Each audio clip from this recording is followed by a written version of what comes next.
그래. 민준이 괜찮나? 수술만 하면 나을 수 있다고. 하나님 감사합니다. 근데 수술비는 얼마고?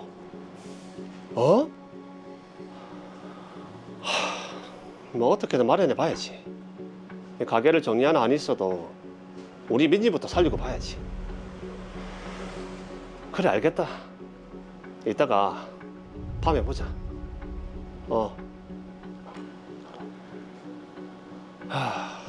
이 수술만 하면 우리 민지가 나을 수 있다는데. 그놈의 수술비. 이 대출이라도 알아봐야 되나?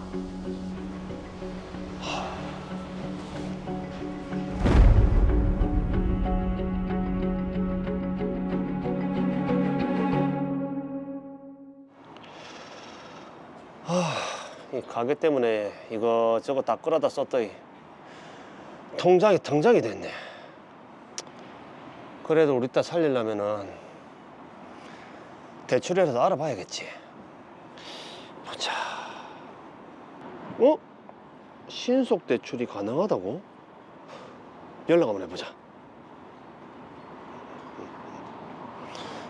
여보세요? 예, 그 대출 광고 보고 전화 드렸습니다. 대출 가능하죠. 예. 고객님의 이름, 생년월일, 연락처, 직장, 대출 금액 그거 보내주셔야 되는 거 아시죠?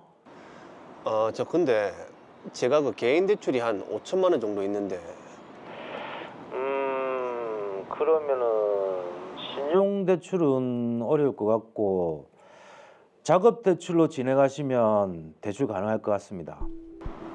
작업 대출이요? 그런 게 있습니까? 간단히 말씀을 드리자면 고객님이 소득이 높은 것처럼 작업을 한 뒤에 대출을 만들어 드리는 겁니다. 그렇게 해야 대출 금액도 커지고 신속 대출도 가능하고요. 그 본인 명의의 통장은 있으시죠? 예. 증권 계좌는요? 그거는 없는데요. 그럼 증권 계좌를 개설을 하세요. 그래야 저희가 고객님의 증권 거래 실적을 높여서 신용도를 올려야 대출 금액이 커집니다. 저는 투자할 돈이 없는데요. 그건 걱정 안 하셔도 됩니다.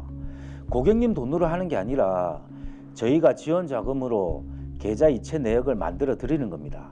대신 대출을 받으신 후에는 2% 수수료를 내셔야 합니다. 후불로?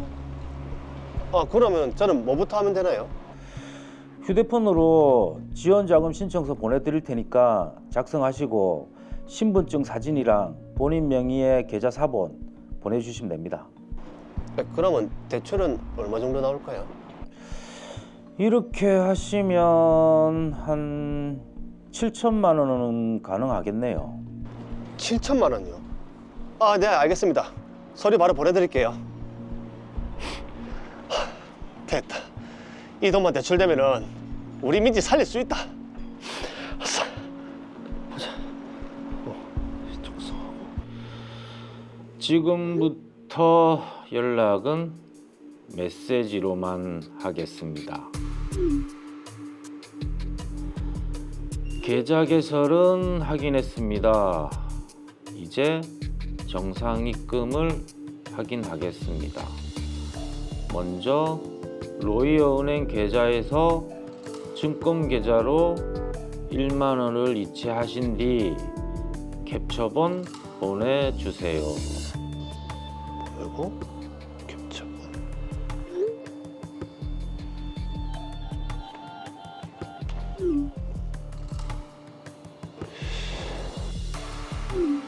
확인 완료했습니다.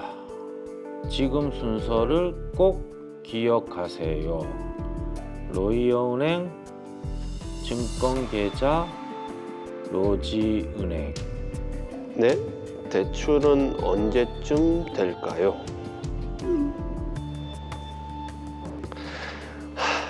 네, 감사합니다. 아무래도 의심스러운데요. 지금 입금한다고 얘기하라고 했지? 보자. 2천만 원 입금됐네.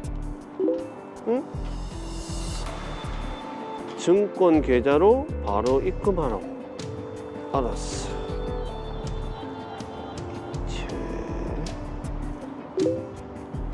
30분 뒤에 로지은행으로 이체하고 그 뒤에 현금으로 출금해서 기다리면 된다고? 뭐 신용이 올라야 대출금도 많이 나온다니까. 해보자. 오케이. 저 회사 자금 받으러 왔습니다. 예, 여기 있습니다.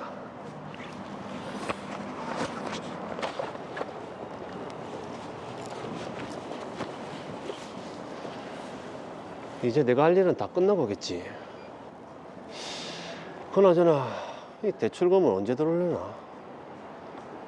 빨리 우리 딸 수술비 들어와야 될 건데.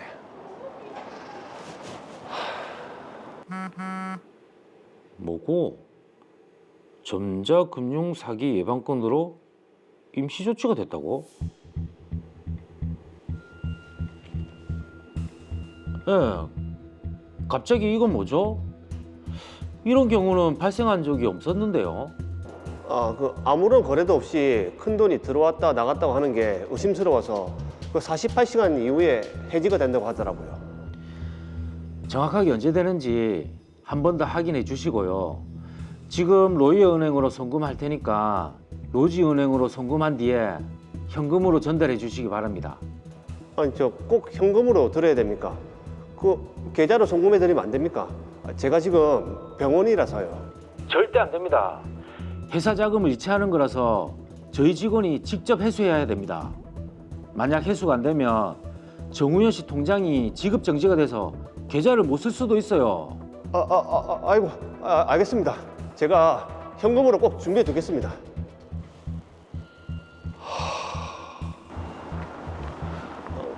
로아 대출 직원이시죠? 네. 여기 있습니다. 근데 대출은 언제? 오늘 중으로 다 진행될 겁니다. 네.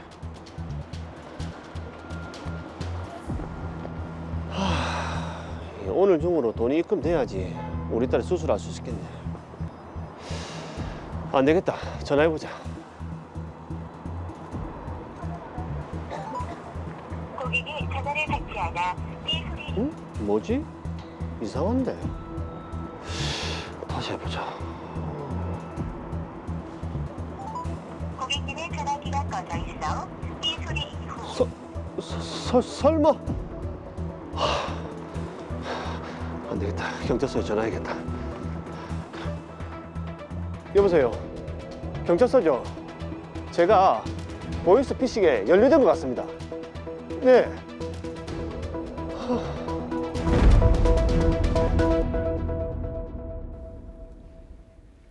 네, 참 안타까운 사연입니다. 박보영 변호사님, 일단 정우현 씨가 보이스피싱에 연루가 된 것 같아서 경찰에 신고를 한 상황이네요. 정우현 씨는 경찰 신고 이후 조사 과정에서 보이스피싱 범죄 조직에서 현금 인출책으로서 역할을 했는지가 문제되는 상황으로 보이는데요.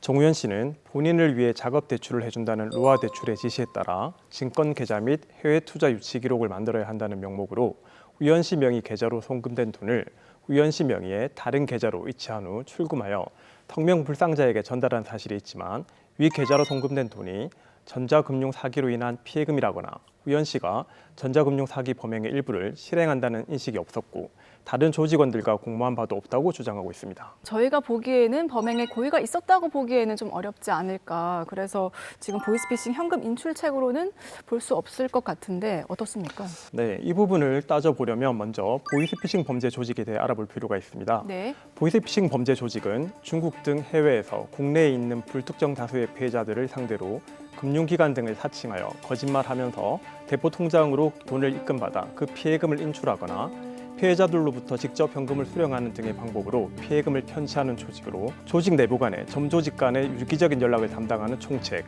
피해자에게 금융기관 등을 사칭하여 피해자에게 전화하여 속이는 유인책, 네. 대포통장 등을 모집, 관리하는 대포통장 모집책, 현금 수거책, 인출책 등으로 역할을 분담하여 점조직 형태로 운영되고 있습니다. 네, 자 지금 말씀을 들어보니까 그럼 정우현 씨는 국내에서 피해금이 입금된 통장에서 돈을 인출해서 조직의 지시에 따라 전달하는 어떤 그런 인출책에 해당할 수 있습니까?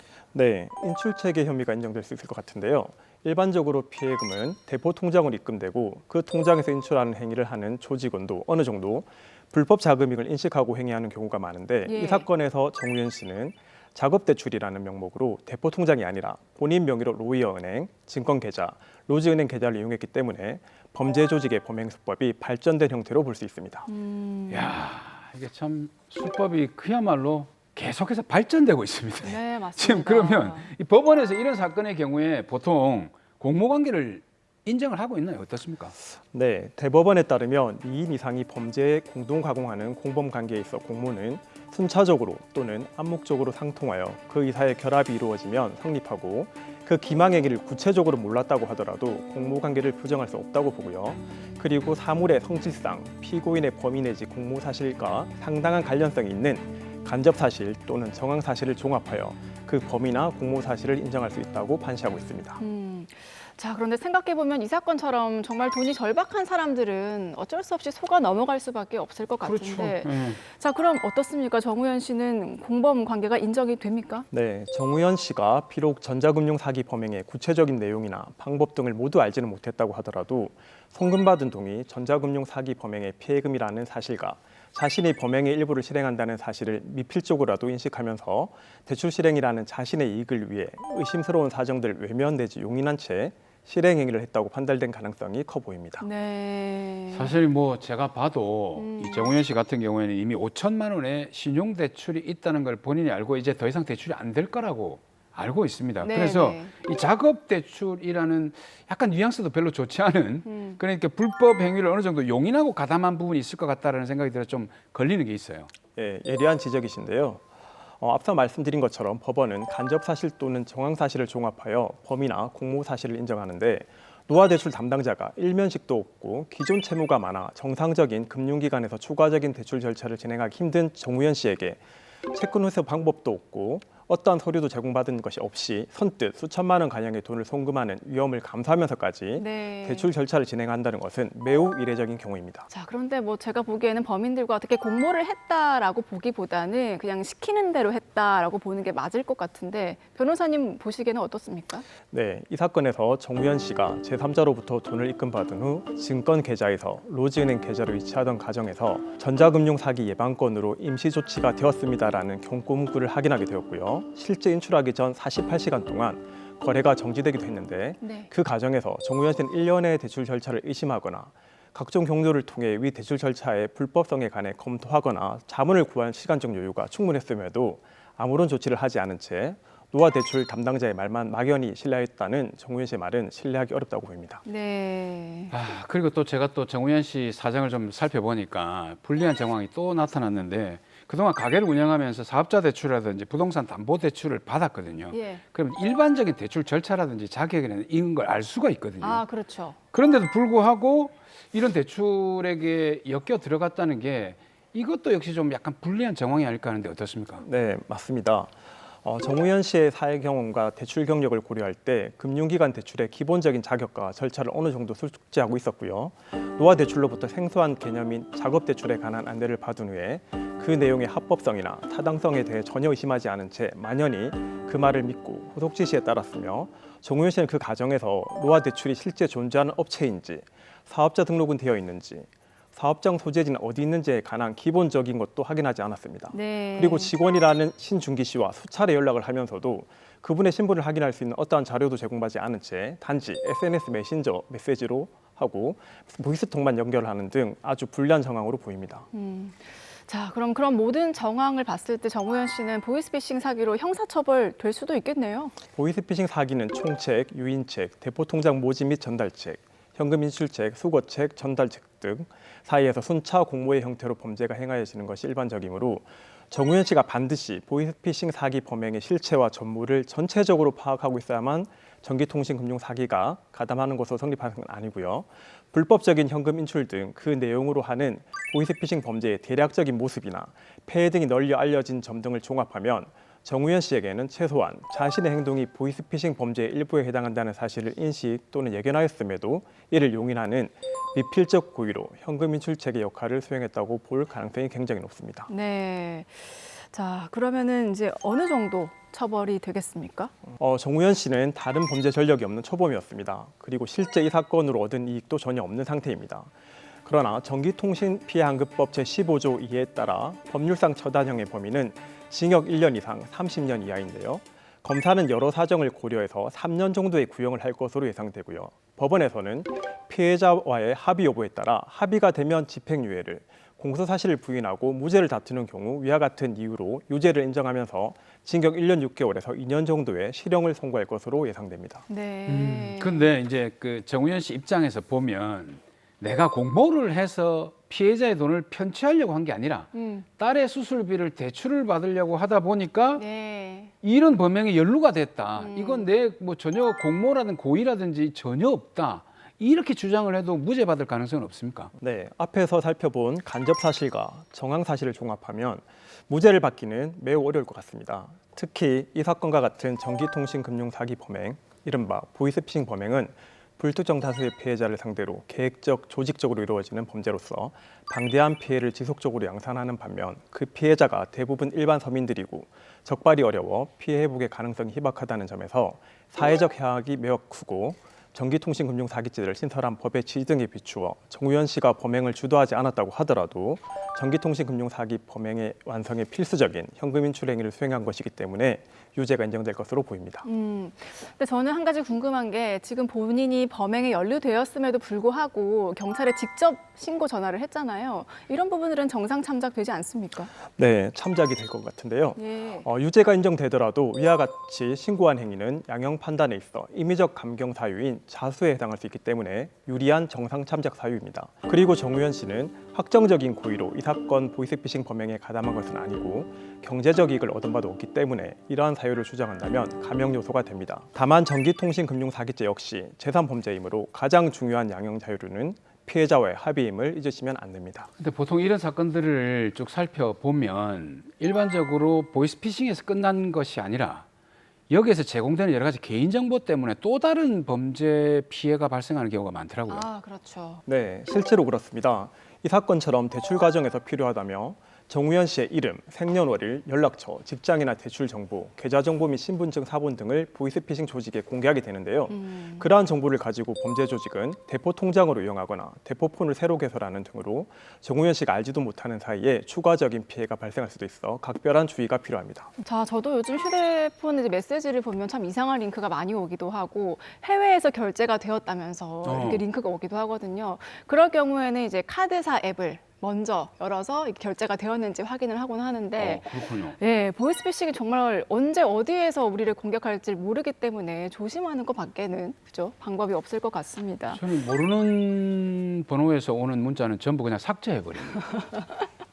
일일 수도 있잖아요. 아니 답답하면 또 오겠죠. 네, 일단 조심을 하셔야 될 것 같고 마지막으로 정리를 해보겠습니다. 정우현 씨와 그리고 우리 시청자 여러분들께도 한 말씀 해주시죠. 보이스피싱 조직의 범죄 수법은 정부나 수사기관이 모두 따라갈 수 없을 정도로 진흥화 고도화되고 있습니다. 전 국민이 보이스피싱 범죄의 폐해를 알고 있지만 정작 당하는 사람은 보이스피싱인 것을 인지하지 못하고 피해가 발생한 후에야 나도 당했구나 라고 알게 되는 경우가 대부분입니다. 이 사건에서도 정우현 씨가 정상적인 대출이 아닌 작업 대출이라는 불법 행위에 가담하지만 않았다면 형사처벌을 받거나 피싱 피해자와의 합의라는 추가적인 금전적인 손실을 막을 수 있었는데 오히려 상황이 더욱 악화되었습니다. 정상적인 절차가 아닌 편법이나 불법적인 행위는 반드시 그 대가를 치르게 된다는 점을 꼭 기억하시고 의심스러운 행위에는 절대 가담하지 않기를 당부드립니다.